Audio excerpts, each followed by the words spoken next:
दानम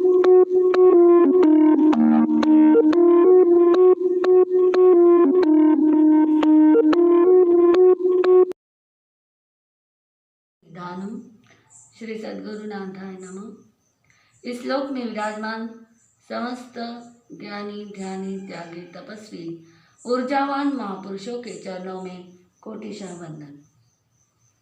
किसी ने बहुत सुंदर बात कही है, पत्थर जब तक पर्वत से जुड़ा है तब तक ही वह सलामत है। पत्ता जब तक वृक्ष से जुड़ा है तब तक ही वो सलामत है। और इंसान जब तक परिवार से जुड़ा है तब तक ही वो सलामत है। परिवार से अलग होकर आज़ादी तो मिल जाती है, परंतु खुशियाँ चले जाती हैं। एक गांव में एक सुखी परिवार रहता था, जिनके 3 पुत्र एवं 1 पुत्री, ऐसी 4 संतानें थीं, जो बहुत हंसी खुशी से अपना जीवन बिता रहे थे। बड़ा बेटा पढ़ लिख कर के डॉक्टर बन गया, छोटा बेटा सीख कर के इंजीनियर बन गया, परंतु माँ बाप को चिंता थी तो मझले बेटे की।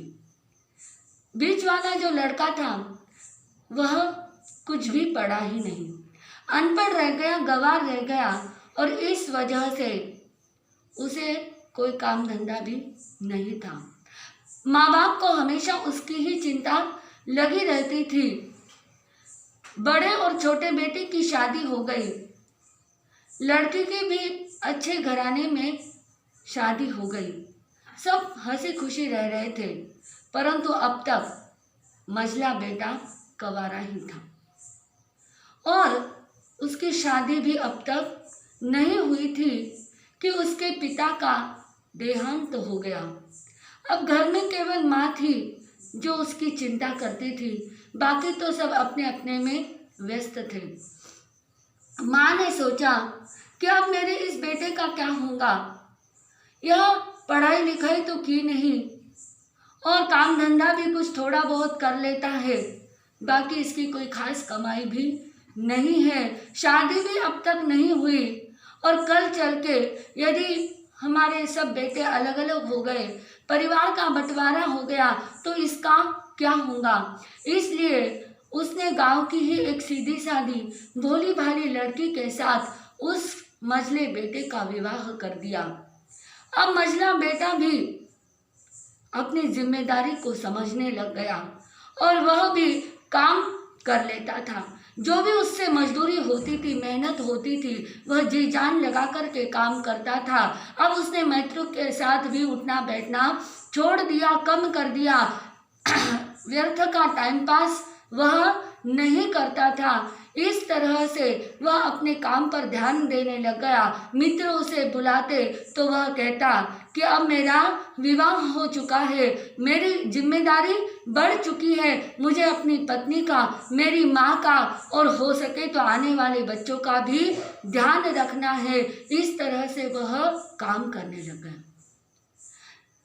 काम तो वह करता था, परंतु घर में जितनी इज्जत डॉक्टर और इंजीनियर की होती थी, यानी बड़े भाई और छोटे भाई की होती थी, उतनी इज्जत उसे नहीं मिलती थी, क्योंकि सब उसे क्या समझते थे, अनपढ़ और गंवार ही समझते थे।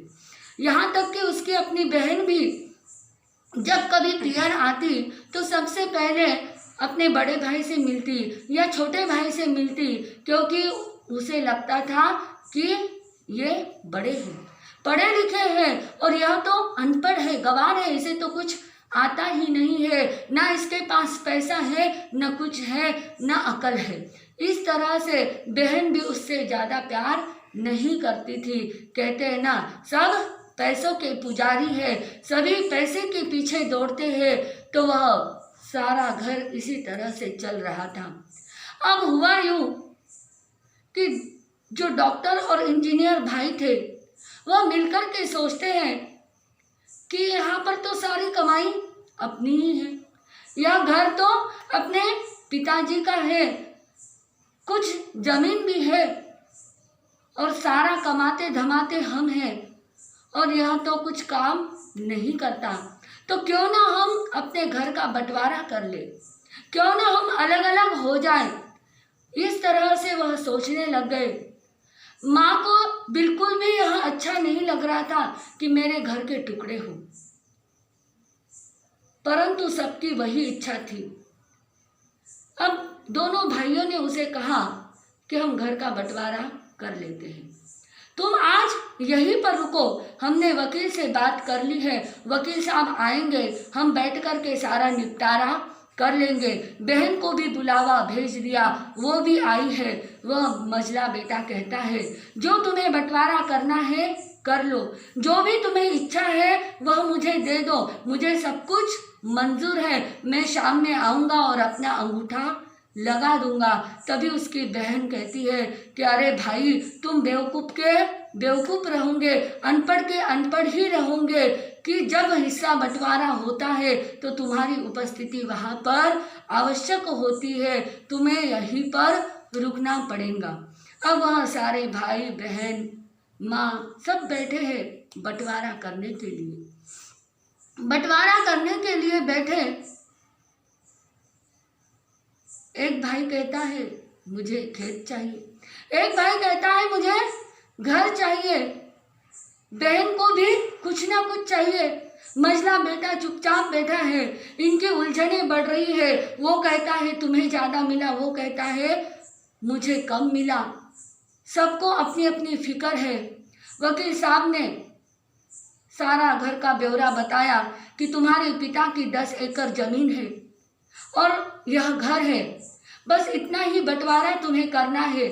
और उसमें भी उनकी तू मैं शुरू हो गई। माँ के आंखों से अश्रु बह रहे हैं। कोई बेटा यह नहीं कह रहा कि मुझे मेरी माँ चाहिए, सब कहते हैं कि मैं अपना घर लेके रह जाऊंगा, कोई कहता है कि मैं खेती में जाके रह जाऊंगा, परंतु कुछ भी नहीं कह रहा। बीच का बेटा चुपचाप बैठा है, सुन रहा है। उसके मन में कुछ अलग ही उलझन चालू है। काफी देर तक उनकी बहस होती रही। तत्पश्चात अंत में मझला बेटा कहता है कि देखो भाई, मैं बताता हूँ क्या करना है। 5 एकड़ जमीन बड़े भाई को दे दो, 5 एकड़ जमीन छोटे भाई को दे दो, और यह जो घर है वह मेरी बहन के नाम कर दो। यह सुन के सब सन्न रह गए। तभी बहन ने कहा कि तुम सब हमको दे दोगे तो फिर तुम क्या रखोगे। तब वह कहता है मुझे तो केवल मेरी माँ ही काफ़ी है, मुझे मेरी माँ चाहिए, बाकी मुझे ना घर चाहिए ना ज़मीन चाहिए। खाने के लिए 2 वक्त की रोटी मिल जाए और भगवान मुझे इतना धन दे दे कि मैं मेरी माँ की देखभाल कर सकूँ, सेवा कर सकूँ, बस इतना ही मुझे चाहिए। और यह सुनकर उसकी बहन टप टप करके रोने लग गई और उसके गले में जाकर के वह लिपट जाती है और कहती है कि भाई, मैंने तुम्हें कितना गलत समझा, मैं आज तक कभी तुम्हें समझ नहीं पाई, सबसे बड़े अमीर तो तुम निकले हो। और वह कहती है कि भाई तुम महान हो। तब वह भाई कहता है कि बहन, मैं कुछ महान नहीं, जितना अधिकार इस घर पे हमारा है उतना ही अधिकार तुम्हारा भी है। और यह बंटवारा तो मैं कभी चाहता ही नहीं था, न माँ चाहती थी, परंतु अब सबकी इच्छा है तो मैं चुप रह गया। क्यों न हम बचपन में जैसे एक साथ रहा करते थे वैसे ही क्या आखिरी समय तक साथ नहीं रह सकते। यह तेरा मेरा क्या होता है, बचपन में भी हम सब कुछ मिलकर के रहते थे और आज भी हम ऐसे ही रहना चाहते हैं। और यह बात सुनकर के उनके बड़े भाई और छोटे भाई को भी समझ में आ गया और उन्होंने भी तत्काल वो जो कागज पत्र बनाए थे बंटवारे के उनको फाड़ करके फेंक दिया और कहा कि आज से हमें अलग नहीं होना है, हम सब साथ में रहेंगे, सब मिलकर के माँ की सेवा करेंगे। कभी भी बंटवारे से खुशी नहीं मिल सकती, अलग होकर के कोई खुश नहीं रह सकता।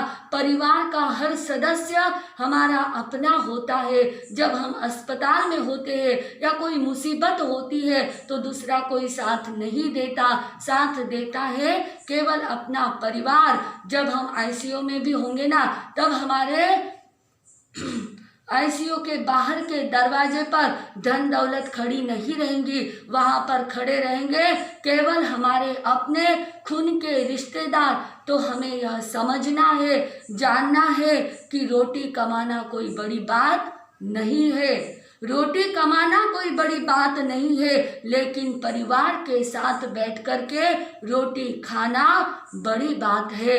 हम आज से